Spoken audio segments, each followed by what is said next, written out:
Welcome in, folks. It's our Week 12 Waiver Wire show, and we are wired. I love it. Nothing more to get you going than that intro. There's just nothing. It gets the blood pumping. You're ready to go. Make those waiver wire transactions. So, I'm your host, Jesse Moeller, aka JMoeller05, and welcome to the Rantings of Fantasy Football Fanatic. That's me. I'm the fanatic. This is what we do. So let's jump right into these waivers, shall we? Now remember, we are doing players rostered in less than 50% of ESPN leagues. So if the guy's above the 50%, they don't make the threshold. So your favorite waiver wire guy might not be on this list because we want more for every league and not just the top guys that everyone recommends. So we are going to start with running backs because there are some glorious options this week on the waiver wire. First up, the Kansas City Chiefs RB1 IsiahPacheco. He's rostered in 43.7% of ESPN leagues, and I want you to go in on Pacheco. At least 25% of your fab. That's right. I said 25% of your fab. Because we are coming down to the end. And at the end, you need to spin the fab. There's nothing worse than being left holding the bag, being like, oh, I should have spent that money or got that player. Because nobody wants to do that, right? That's the worst. So, do not be afraid to spend the money. Because that's what's important. Now, for Pacheco, it's pretty simple. He's been by far the best running back on the Chiefs roster. Like, it's not even close. We have him up here. Clyde Edwards-Helaire is down here. And my case for Pacheco has always been, which I was saying last week, imagine if you took away the draft capital, and let's just say they're just random third-round picks. Who do you think gets the snaps? Do you think Clyde Edwards-Helaire, who's been significantly worse this year? Or do you think Pacheco would get the snaps? And that's the kind of case you make, right? Where you're like, you know what? That is true. And if we go to rushing yards over expectation, it's not even close. Pacheco has been by far the best running back on the team. So, yards per carry, he's leading the team. Now, his EPA per rush has been actually better. And his expected yards per rushing attempts have been significantly better, which tells you that he's getting more out of every single run. Now, if you go look at the stats, his expected yards are 5.34. Clyde Edwards-Helaire's are 5.79. Now, you'll notice the difference in the actual yards per carry. Clyde Edwards-Helaire is getting less than 1.5 yards per attempt of what he's supposed to. Pacheco's actually meeting the expectation, which is really good. Like, you want someone who's at least doing that, if not better. And you see the difference. The explosive ability he has, it's something CEH just can't match. And they're going to be in significantly positive game script realistically the rest of the year. The schedule is set up for them to smash. So I don't see why you shouldn't go in on him. And yes, he's not a pass catcher, and that's okay. It's not always, you don't always have to be a great pass catcher. Look at guys in good offenses that score touchdowns, right? So if you're in a good offense and you score touchdowns, you don't need to be a pass catcher. And they have games against the Rams, Cincinnati, Denver, Houston, Seattle coming up. Do you notice the trend? A lot of bad defenses and also bad teams. So when you get into that situation, Pacheco's just going to keep getting the rock and they're just going to lean on him. And it's going to lead to positive games like he had yesterday. Now, it's not going to be the best unless he gets those touchdowns, but those touchdowns will come. So I know, don't be worried. Be like, oh, he doesn't catch patches. It's okay. He's freaking good running back. And at this point, we don't need to worry about the draft capital. He's shown he's a good investment for the team. So they're going to lean on him. So invest in Pacheco. Go do that. The second guy is someone who has just fallen face first into the team's RB1 role. That's right. LataviusMurray. He's rostered 34% of ESPN leagues. Go drop 20% on your fab on him. And I know what you're thinking. You're like, oh, that offense is terrible. Well, it's still a Russell Wilson-led offense, so it's not going to be horrific. And they legit have no one else on the roster. With Boone on the IR, they cut Melvin Gordon. Chase Edmonds is hurt. So you know who else is the other guy? It's Marlon Mack. And let's be real. Marlon Mack he's still coming back from that injury, and he was already waived this year. He's not that good. He's going to be brought up as an emergency, but in the meantime, Murray's going to get all the work he can handle. And he's been pretty solid this year. He's been significantly better than Melvin Gordon. Obviously, he was not Javonte Williams because Javonte Williams is a fantastic running back. But Latavius Murray's been pretty good this year. and he was by far the better option of those guys that they have on the team. So it's Latavius Murray season. Don't be afraid to spin up on him. He's going to get a significant workload in the next few weeks, and that's what we want. We want guys that are making impact. And guess what? He's literally the only guy scoring on the Denver Broncos offense. They can't pass for touchdowns. Guess who gets another goal line? Oh yeah, Latavius Murray. So go get him. If you can't get Pacheco, if he's on your roster, go get Latavius Murray. I know people are going to be a little bit concerned with him. Nah, go get Latavius Murray. He's who you want. Number 3 of our running backs, Mr. James Cook, baby. We thought he was dead. He is alive and cooking. Now, the strangest thing was the Nyheim Hines situation. It looks like they just brought him in to basically return kicks. Like, I don't know what they're doing, but Buffalo has this weird fixation with these pass-catching running backs, and Cook's actually kicking in. And the weird thing is he's like not even catching a ton of passes, but he's slowly earned more and more work each week. So it's been good to see. And he's been significantly better in Singletary on a per touch basis. Like it's really just not that close. His expected yards are significantly worse than Devin Singletary's. On every one of his attempts, he's expected to get 3.35 yards. Devin Singletary is expected to get 4.62 yards. Now check this out. Yards per carry. James Cook, 5.8. Devin Singletary, 4.56. So James Cook is getting over 2 rushing yards per expected. Like, that's insane. He's been fantastic this year.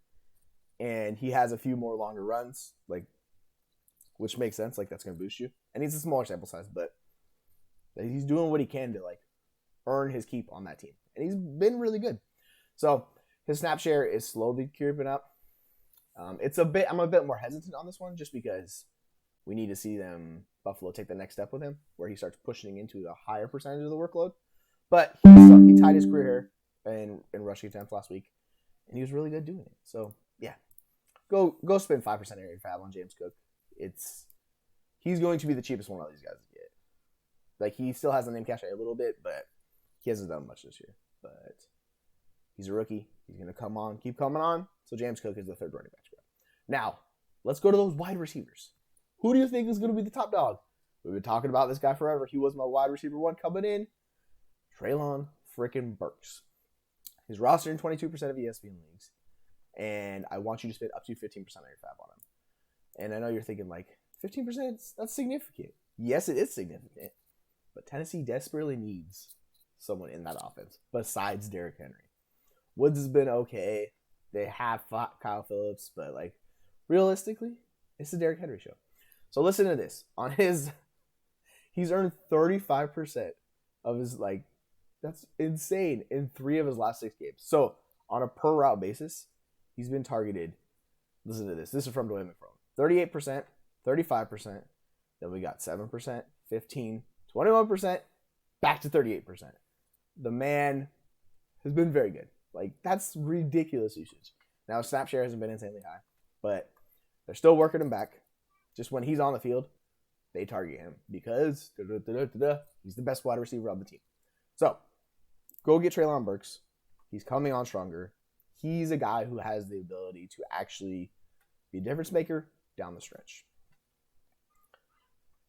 He's actually leads the team in receptions and targets the last 2 weeks since coming back from injury. So, like, that should tell you that alone, like, hey, he's making an imprint for this team. And they desperately still need that replacement for A.J. Brown. And guess who it is? Treylon Burks. That's the guy. Our number 2 wide receiver this week, DPJ, Mr. Donovan Peoples-Jones. He's rostered in 38% of ESPN leagues. And go ahead and drop 10% of your fab on him. Now, this recommendation coincides with Watson coming back in week 13. Peoples-Jones has been, like, a huge beneficiary of David Njoku missing time. DPJ has a 20% target share on the season. That's really impressive. No, if you would have told me you got 20% target share this year, I would have been like, you are a liar. There's no way. But he's stepped in and been the wide receiver 2 on that team. And he's been really good. In all but 1 game this year, he has at least 4 receptions and 50 yards. He's been a stud. And if you look at like look at his last 7 games, 5 receptions for 71 yards, 4 receptions for 50, 4 receptions for 74 yards, 6 receptions for 71 yards, 4 receptions for 81 yards, 5 receptions for 99 yards, 5 receptions for 61 yards. Like, that's consistency, and he's been really good. And guess what happens when Watson comes back? The offense opens up, And some of these 60-yard games become 100-yard games because he's going to hit deep shots. And that's something that Donovan Peoples-Jones has always had. It's just Brissett really doesn't have that ability. So it's limited him a little bit. But he's been very good in his role. So it's going to expand. And then you have an offense where it's Donovan Peoples-Jones, Amari Cooper, and David Njoku. And that's a problem for opposing defenses as a guard. And Watson's good enough where he can support all of those options. So I know you're thinking, oh, it's too many mouths to feed. No, that's not really a thing. The targets can condense around those three assets, right? Because Nick Chubb, never been a significant pass catcher. Kareem Hunt's getting bodied by Nick Chubb, actually. Like, he's getting cast aside. So we're getting it from Nick Chubb. He's getting that significant snap share we've always hoped for. And it's going to center around those guys. It'll be Chubb, it'll be Cooper, it'll be Peoples-Jones, and Njoku. And that offense should be really good down the stretch, because their defense has been atrocious as well. So it's going to also force them into these scripts where they have to pass and play. So it's kind of a win-win from a fantasy perspective. Now, number 3 wide receiver, Dariusslayton. He's rostered in 21% of ESPN leagues. Just go drop 3% of your fab on him. We have another Giants injury to another wide receiver, and we are left with literally nothing. Dariusslayton has been good in the past, and he's actually been pretty good this year. I know what you're thinking. You're like, oh, it's Dariusslayton. He's a nobody. Like, well, he's 13th among wide receivers in yards per route run. He's well above 2.21. That's really good. And he's coming off a season high, 10 targets. Unfortunately, there's just no one else in that passing attack. So, you know what that means? We want the wide receiver 1 on a team that's been good. Now, they don't pass a ton. That's okay. But Dariusslayton, you have a potential of getting someone who can give you flex-worthy play week in and week out from here on in. And that's what we want. We want those guys on our roster. So, go get Slayton. And he's the type of player, because he's been a downfield threat, kind of similar to Donovan Peoples-Jones, he will give you these explosive games. So it might be, 4 for 50 one week, and then the next week it's 7 for 130. Like that's kind of in his range of outcomes. He could do that. So go get Dariusslayton. I know James Williams is gonna be a big name, and I thought about him, but you could go with him if you want instead. But I expect Dariusslayton to be better. I just need to see it with James Williams. Unfortunately, that injury worries me, and I love James Williams, but he's more long term than he is short term. Now, let's go to tight ends, folks. FYI, the position absolutely blows. It's horrific. Outside of Travis Kelce, there's nothing. Mark Andrews has been very good, but he's been injured, and we got nothing. So, just know this going in. You want to stream matchups with tight ends because that's what we're looking for.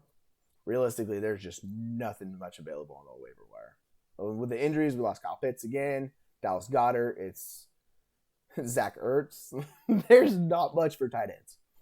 So, speaking of someone replacing someone, Foster Moreau is my first tight end. Sorry, Darren Waller. It's been nice knowing you, but it ain't happening this year.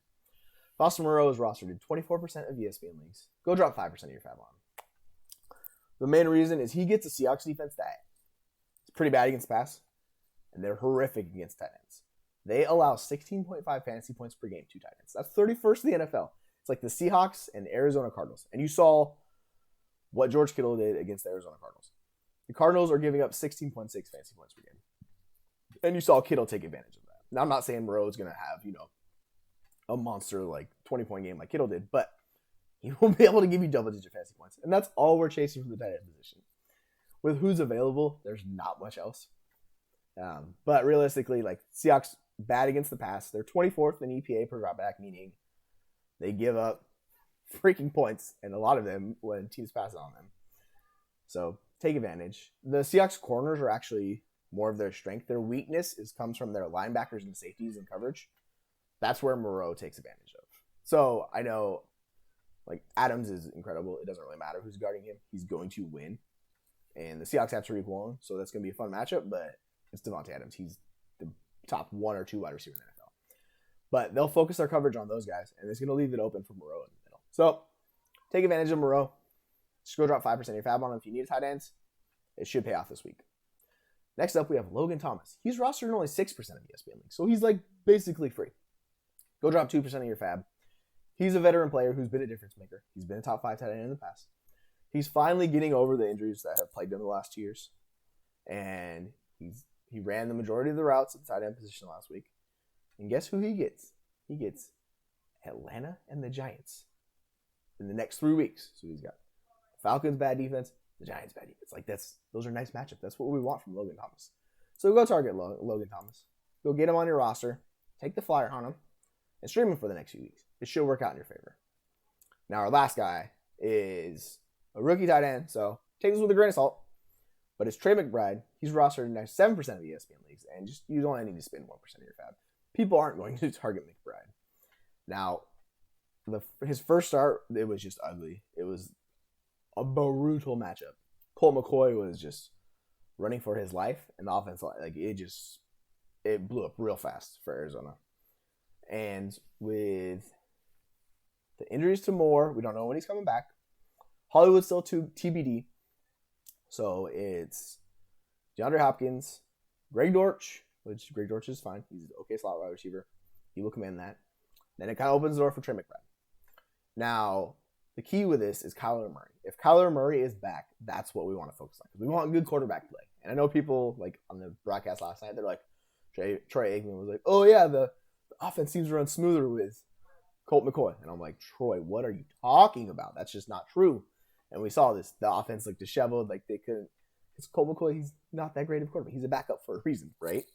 So if Kyler comes back, it helps the entire offense. And this helps McBride. Because you want tight ends attached to good quarterback play. That kind of goes hand in hand, right?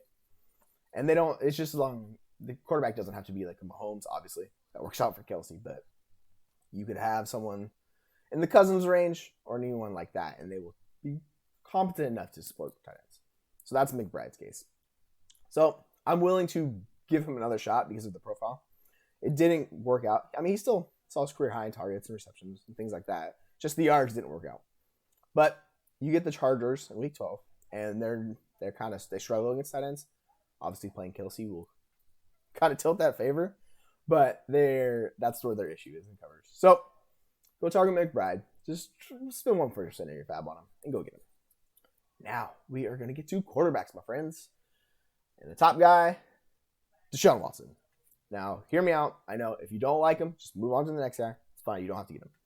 Now, the thing is, we possibly just lost Justin Fields, another elite quarterback asset. There are few and far between this year. Lamar struggled. Mahomes is leading the charge. Allen is taking a dip. We have Hurts, but it's been really hit or miss. Joe Burrow's coming on strong, but Lamar has just, he's really bringing the guys down. So the elite quarterbacks options, there just aren't very many of them. We want someone who will be high-end QB1. That's Watson. He's been that multiple times in his career. He had 3 straight seasons where he was top 5 since he's played last. He hasn't played in a while, so I get there may be some rust, but get him now and just stash him. Drop up to 10% of your fab on him. He's available in 36% of your leagues, so he's still available in a lot of leagues. But come next week, he's not going to be available. He'll be over the 50% mark as people will start ramping up to get him. So get him now and just get the difference-making quarterback for the playoff push because that's what you want. And you could literally pair Watson with Peoples-Jones and run that stack out to like playoff championships. There's a realistic path where that could happen. So if you need a quarterback, Watson should easily be your top guy. Like there's no one else that can do what Watson can do. Our QB2, Matt Ryan. He's rostered in 8% of ESPN fantasy leagues. And I know what you're thinking. He's been a disappointment, but the Pittsburgh defense literally can't stop a nosebleed. They've been terrible. And they are the perfect remedy for subpar quarterback play. They've been torched all season by quarterbacks, allowing 20.7 fantasy points per game. And you get Matt Ryan, who gets a nice relief matchup against the Steelers, they just can't cover anybody. Their defense has not been good. And they were absolutely torched by Joey Burrow. No surprise. Burrow's elite. But this will be a good matchup for Matt Ryan. You got Pittman, Paris Campbell, JT. Like, all these guys should have a good day. And on the flip side, you have the Colts defense, where it's not great. So, realistically, this game could shoot out higher than people expect, which would lead to good things for Matt Ryan. So, if you need someone to stream, go get Matt Ryan. He's rostered literally 8%. Just drop 3% in your fab. You go get him. The last guy, Jimmy G. Did you all watch what happened on Monday Night Football? This isn't really about Jimmy G. I mean, he's actually been better than he has in the past, where he's a little bit more going off script And not being such a robot, he's willing to go out on the run, use his legs a little bit because he's athletic and it helps him out. But realistically, this is about the weapons. He has the best weapons in the NFL, bar none. It's not even close. When you have McCaffrey, you have Kittle, you have Debo, and you have Ayuk, that's elite play. Like, all you have to do is be the John Stockton of the offense. You just have to be a point guard, distribute it to the guys, and get out of their way. And that's what Jimmy G did. And we saw this last night. He had a monster game because the Yak Monsters are Yak Monsters for a reason. So, Jimmy G's the last guy. He's rostered in 44% of ESPN leagues. I'm imagining that's going to go up after this week. Just drop 2% of your fab on him. Go get him. He's a very reliable streamer, and he should put up points for the rest of the season for you because the offense is too good. He might not be the high ceiling play, but he is very much a high floor play. So if you need someone that's not going to kill you this week, go get Jimmy G. He's more than capable of giving you that production to replace. So I want to thank you all for coming in this waiver wire show. It's been a pleasure. Go make those bids. Go get those guys for week 12 and go win those championships because we're coming down to it. We only got a couple weeks to playoffs. Realistically, we have 3 more weeks. Some leagues go playoffs earlier. Some leagues go playoffs later. But most leagues, playoffs start week 15. So you have week 12, week 13, week 14. We have 3 weeks left. Go spend that money. Go get those guys. Set yourself up and go win that championship. As always, it's been a pleasure. You can find me, jmuller05, on all the social media platforms. Twitter, Instagram, YouTube, Snapchat, TikTok. I'm on all of them. I'll see you there.